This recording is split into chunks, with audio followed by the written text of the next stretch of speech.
तो ये human I and the colourful world जो हमारा एक प्यारा सा चैप्टर है उसका पार्ट 2 वीडियो है, जिसमें हम defect of vision and their correction पढ़ने वाले हैं। साथ ही इस चैप्टर को आगे पढ़ने वाले हैं कलरफुल वर्ल्ड के बारे में, और वहीं पे हम ख़त्म करेंगे चैप्टर को। तो सबसे पहले यहाँ लिखा हुआ the 3 common defect of vision are as follow. तो सबसे पहले जो कॉमन अपना प्रॉब्लम आती है वो क्या है? मायोपिया। ठीक है, मायोपिया क्या है? In this case distance object can not be seen clearly, यानी दूर की चीज़ें अपन क्लियरली देख नहीं पाते हैं। ठीक है, तो उसको क्या बोलते हैं? हम मायोपिया बोलते हैं।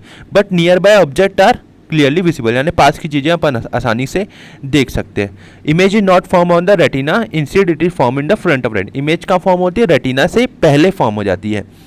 ठीक है, और अपन क्या यूज़ करते हैं इसमें? कॉन्केव लेंस का यूज़ करते हैं, जिससे पावर अपन को वापस मिल जाए। और ये -1, -2, -3, -4 आपको लेंस किसी को लगे होगे अपने आसपास देखना, तो वो कॉन्केव मिरर रहते हैं, यानी बच्चों को खासकर लगते हैं आजकल ये, कि उनको दूर की चीज़ें, उनको ब्लैक बोर्ड नहीं दिखाई देता और दूर की चीज़ें नहीं दिखाई देती।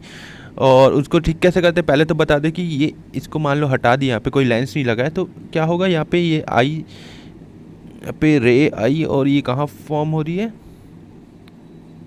ये फ्रंट ऑफ द मिरर हो जा रहा है। तो इसको ठीक करने के लिए अपन को यहाँ पे एक अपनी आइज के पास एक लेंस लगाना पड़ेगा। कौन सा लेंस रहेगा? वो कॉन्केव लेंस। तो क्या हो जाएगा? वो डायरेक्टली कहाँ फॉर्म हो जाएगी? फिर रेटिना पे हो जाएगी फॉर्म। तो ये मायोपिया को ठीक करने का तरीका है कॉन्केव लेंस। ठीक है, आगे हम बात करते हैं हाइपरमेट्रोपिया की। हाइपरमेट्रोपिया क्या होते हैं? नियर बाय ऑब्जेक्ट अपन को क्लियरली नहीं दिखाई देती, whereas distance object can be clearly seen, यानी दूर की चीज़ें अपन को आसानी से दिखाई देती है।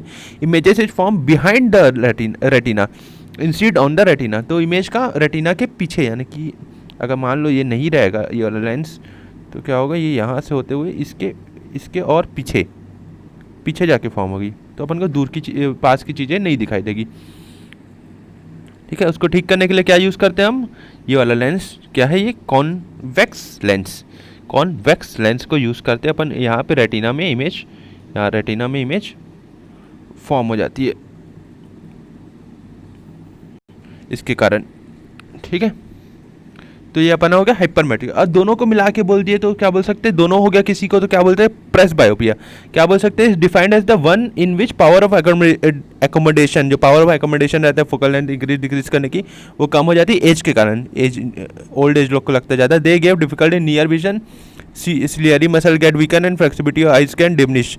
Generally bifocal lens are use for the, इसके लिए किसका यूज़ होता है? दूर का भी नहीं दिख रहा है, पास का भी नहीं दिख रहा है, इस टाइप का कंडीशन हो जाता है, तो बाईफोकल लेंस का इसमें यूज़ होता है। उसको क्या बोलते हैं हम? इस बीमारी को प्रेस बायोपिया। ठीक है, अब हम कलरफुल वर्ल्ड के बारे में बात करें तो सबसे पहले dispersion of white light by glass prism.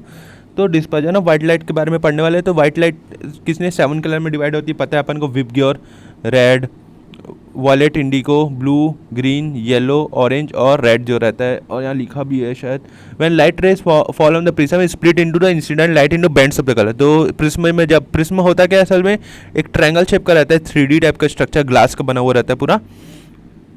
और the sequence of colour are VIBGYOR, यानी वाइट कौन सा रहता है? Violet, indigo, blue, green, yellow and red. The band of colour is known as, तो इस कलर के बैंड को क्या बोलते हैं? टुगेदर हम विबग्योर बोलते हैं या फिर स्पेक्ट्रम भी बोल सकते हैं। ठीक है, so this splitting of incident light into different colour is known as dispersion. तो इस स्प्लिटिंग को क्या बोलते हैं अपन? डिस्पर्जन बोलते हैं। और this splitting is due to the bending of light at different angles. तो दिस स्प्लिटिंग किसके कारण होता है? Bending of light different angles में बेंड होते हैं, इसके कारण इसको क्या बोलते हैं? डिस्पर्जन बोलते हैं। और क्या वायलेट लाइट बैंड क्या होती है? सबसे ज़्यादा वायलेट होती है, रेड सबसे कम होती है बैंड। ठीक है, रेड कलर जो रहता है सबसे कम बैंड होता है, और सबसे ज़्यादा बैंड होता है अपना वायलेट वाला। और the phenomena of rainbow is also to dispersion of light. तो जो रेनबो का फिनोमिना रहता है वो भी डिस्पर्जन ऑफ लाइट रहता है। ये है जो प्रिज्म जो मैं आपको बता रहा था। तो ये ग्लास प्रिज्म है, वाइट लाइट से सबसे ज़्यादा क्या? रेड सबसे कम हो रहा है, बैंड सबसे ज़्यादा क्या हो रहा है? वायलेट हो रहा है। और उसके बाद ऑरेंज है, येलो भी है, ग्रीन भी है, ब्लू भी है, इंडिगो है, वायलेट है। ठीक है, ऊपर लिखा हुआ है the band of this 7 colour form because of dispersion of light is known as spectrum. अब यहाँ बात हो रही है एटमॉस्फेरिक रिफ्रैक्शन और ट्विंकलिंग ऑफ स्टार्स। तो क्या लिखा है, when star enter the atmosphere it undergo refraction. तो जब स्टार एंटर करते हैं हमको दिखने चालू होते हैं तो वो रिफ्रैक्शन में जाते हैं। Due to refraction index changes at the light bend toward the normal they apparent position of the star appear slightly different from the actual position. तो इसी बेंडिंग के कारण क्या होगा, मान लो स्टार वहाँ पे है तो अपन को उसकी पोजीशन कुछ अलग दिखाई देती है, ठीक है। The actual position in the physical condition of the earth atmosphere not stationary, the apparent position of the star keep on changing. तो अपनी फिजिकल अर्थ की जो कंडीशन है एटमॉस्फेयर की कि वो एकदम स्टेशनरी नहीं रहती, चेंज होती रहती है। तो उसके कारण क्या होता है, स्टार अपन को स्पार्कल करते हुए या फिर जिसको ट्विंकलिंग बोलते हैं वो करते हुए अपन को दिखाई देता है। वो किसके कारण होता है, रिफ्रैक्शन के कारण होता है, ठीक है। स्टार मान लो यहाँ पे अपन को यहाँ दिखाई दे रहा है, वो ट्विंकल कर रहा है, ठीक है। ये सब किसके कारण होता है, रिफ्रैक्शन के कारण होता है। और उसी रिफ्रैक्शन को क्या कहते हैं हम, एटमॉस्फेरिक रिफ्रैक्शन कहते हैं। उसके बाद है advance sunlight and delay sunlight. तो क्या इसमें sun is visible 2 minute before the actual sunrise और सनसेट। तो अपन को 2 मिनट सनराइज से पहले और 2 मिनट सनसेट से पहले दिखाई देता है। After the actual sunset has taken place due to, ये भी किसके कारण होता है, एटमॉस्फेरिक रिफ्रैक्शन के कारण ही होता है ये भी। उसके बाद है टिंडल इफेक्ट। इसमें क्या लिखा है, when beam of light strike in tiny water droplets suspend particle of dust etcetera called colloidal particle the path of beam become visible, this is known as Tyndall effect. The colour of scattered light depend upon the size of the colloidal particle. तो जैसे simple इसका example लेंगे, अगर milk लेंगे अपन, milk और उसमें अगर torch से अपन लाइट पास करेंगे तो ऊपर से देखेंगे अपन जब, तो क्या दिखेगा, रेड कलर का दिखाई देगा, ठीक है। वो भी क्या है, कोलाइडल सॉल्यूशन बोलते हैं उसको अपन।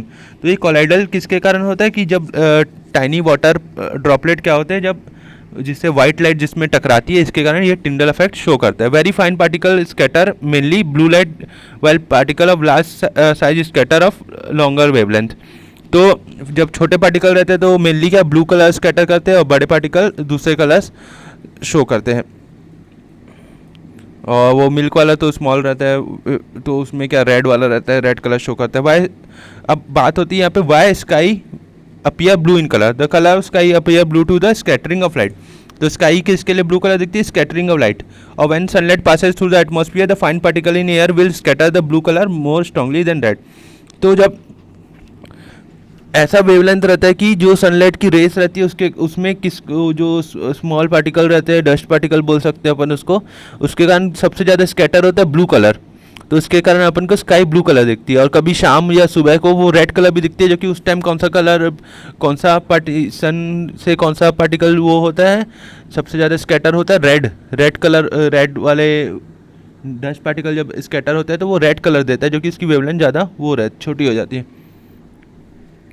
उसके बाद है reddening of sun at the rise and set, जो मैं अभी बोल रहा था। जो क्या लिखा है, during sunlight lights from the sun near the horizon passes through thicker layer of the air and larger distance in the earth atmosphere. यानी कि उसको सन को तब क्या ज़्यादा डिस्टेंस, यानी कि ज़्यादा डिस्टेंस ट्रैवल करना पड़ता है, तो ज़्यादा डिस्टेंस में उसको ज़्यादा टाइम मिलता है। Light from the sun overhead would travel relative shorter distance resulting in white appearance of the sun near the horizon. Most of the blue light and shorter wavelength is scattered away by the particle, therefore the light that reaches our eyes longer wavelength and then the reddish appearance। तो उसके कारण अपन को reddish अपन को appearance उसमें मिलता है, क्योंकि वो वेवलेंथ के कारण ही होता है। यानी सब चीज़ जो भी कलर अपन देख सकते हो वेवलेंथ पे ही डिपेंड हो सकता है। यानी वाइट कलर कौन सा स्कैटर करेगा जब सबसे ज़्यादा सन से, वो उसके वेवलेंथ पे ही डिपेंडेंट है। उसके बाद ये उसी का डायग्राम में द सन नियर ओवरहेड है, और ये यहाँ से अपन ऑब्जर्व कर रहे थे blue scattered away appear reddish. तो जब पास में रहता है तो अपन को रेड दिखाई देता है, वही इसमें बताने की कोशिश कर रहा है। तो आपको वीडियो पसंद आया तो चैनल को सब्सक्राइब जरूर करना। Thank you for watching late night classes.